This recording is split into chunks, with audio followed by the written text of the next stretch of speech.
Once upon a time, there was a man with a full head of hair, a radiant complexion, and a high IQ. All right, sir. Would you please count down from 100 by 7?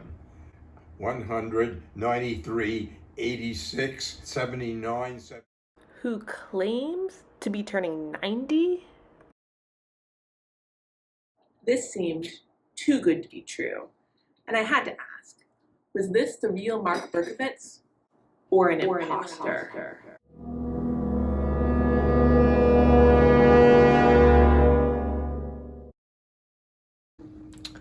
I wanted to begin the investigation with talking to some of those people who know him best.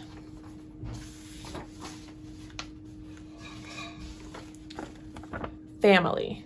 Could you explain a little bit about what you appreciate about him, or kind of what stands out to you about him? I appreciate and am always impressed by his commitment to the people in his life and the relationships that he has had, old and new, over the years. I appreciate his tenacity and tactless brilliance. I appreciate his unwavering commitment and passion towards keeping sugar and chocolate out of the household. Could you tell me the first thing that comes to mind when you think of Mark Bercuvitz? Tactful. Oh, that's the same thing I was going to say. Diplomatic to a fault. Yeah. Actually, they were thinking about getting him for the diplomatic corps in Canada. He really loves exotic and spicy and unusual kinds of food. He's also super into vanilla. He just thinks chocolate's disgusting. I would say generally demure. He's very tactful.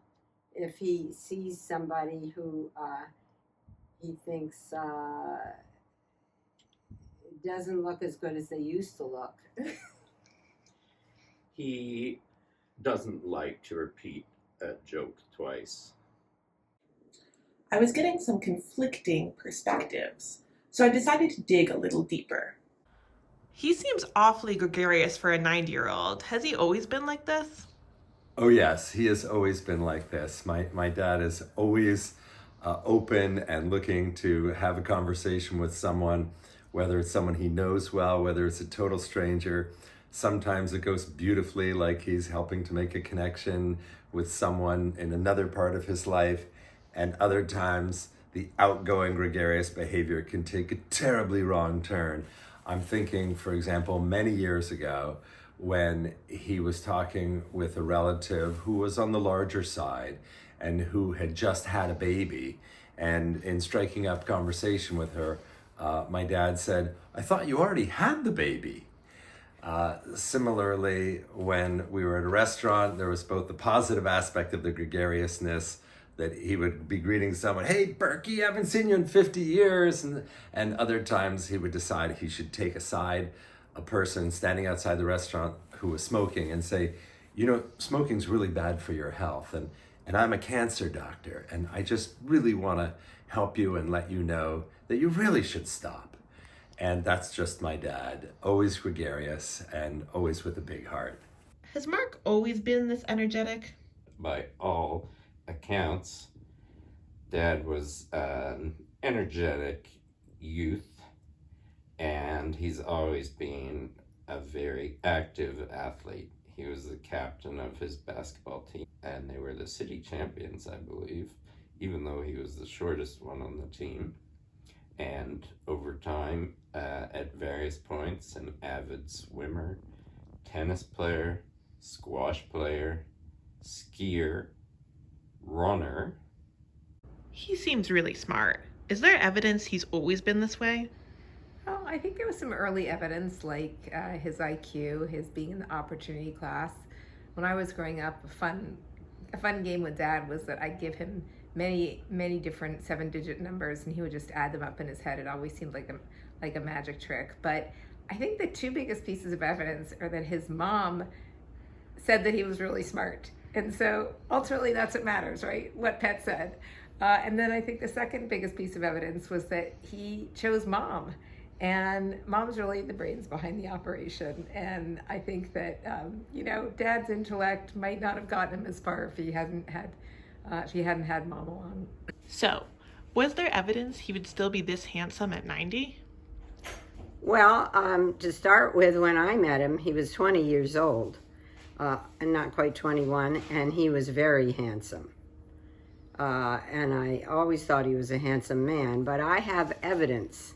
The evidence is when we'd been married several years. He was probably still in his 20s, and we went to the Lake George Summer Opera, and we saw Carmen.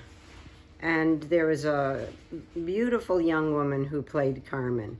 And they announced at the end that Carmen was going to choose a man from the audience to go out to dinner with. It was a publicity stunt.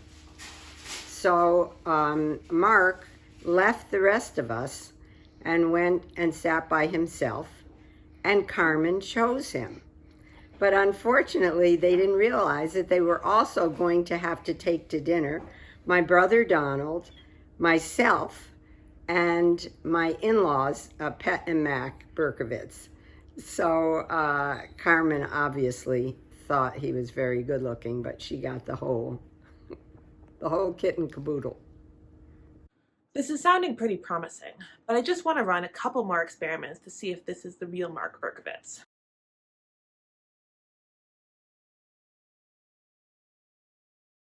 Call him.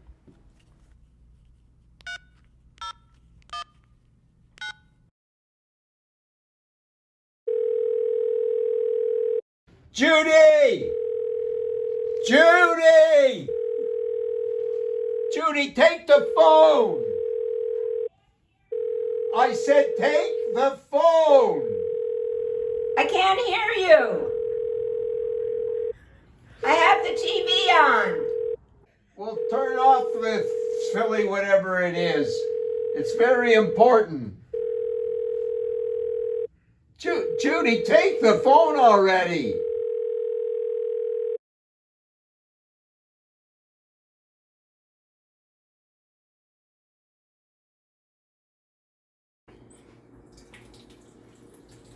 Hey, Dad, there's no water in the sink. Could you come see if you can fix it? Oh, gee. Where's my wrench? Wait, what's a wrench? A wrench. Oh, yeah, a wrench. Yeah, I'll go fix it.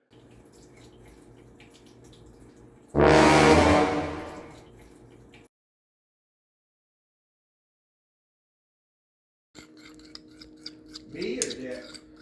I'm a little treat. It's gonna be good for you. No! What is it? I don't think it's gonna work. I know everybody's trying to poison me, and I'm What- not what going did to you do it. give him? I'm not trying to It's- fight You're you. trying to give him ketchup to make him sneeze? I wouldn't do that. Give him some cinnamon. No! No! Cake right afterwards. Just swallow it. It's not gonna harm you. Okay, and I'll give you some chocolate cake right now.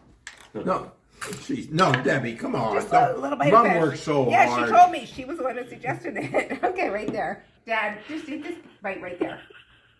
Look, Mom told me to do it. Yeah. The Wicked Witch of the West? What do you mean? Right there. Just that one bite. Just that one bite.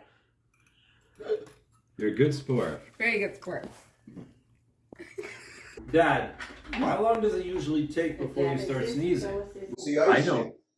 I don't hear any sneezing coming after that ketchup. I'm wondering, maybe that's not the real Mark Bercuvitz. And Fran Kroll, Lorraine and Jerry Singer.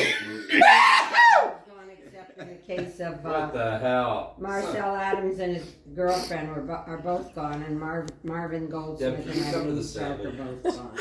Disgusting. It just laid across the table.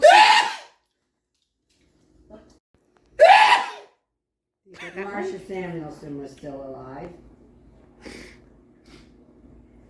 Now you know I'm telling the truth, eh?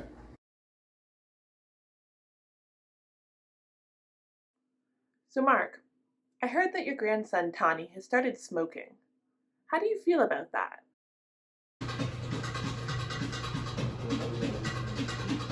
I think he should do what he feels like doing.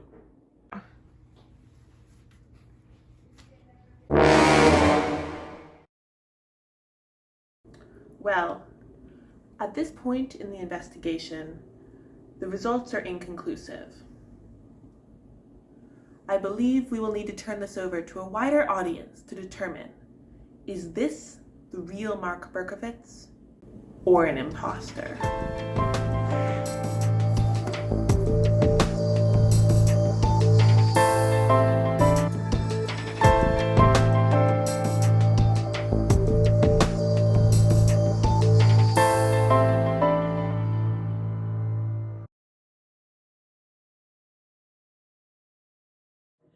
Mark, I bought cashews for you a week ago, and you've hardly touched them. I already found them and I didn't touch them.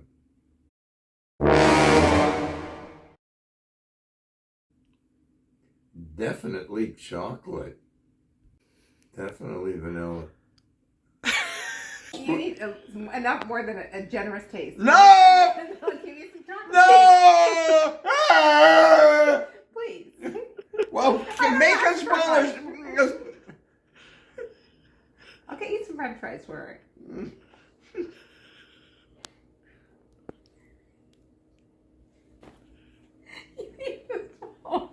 What happened? So, you know Mark Bercuvitz pretty well. I believe you call him Poppy. You all know Mark Bercuvitz very well. Sorry.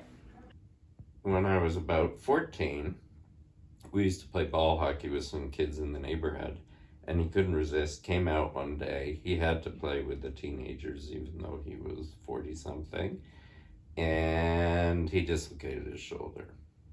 Another time, we were skiing, and we couldn't find Dad at the end of the day. And where was he? He was upside down over a rock. And another time, we went up the chairlift. Where was he? In a big crowd of people cursing a blue streak because he had unfortunately dislocated his shoulder. Mark! Mark! Dinner's ready. The soup is getting cold. Can't you hear that I'm ringing the bell?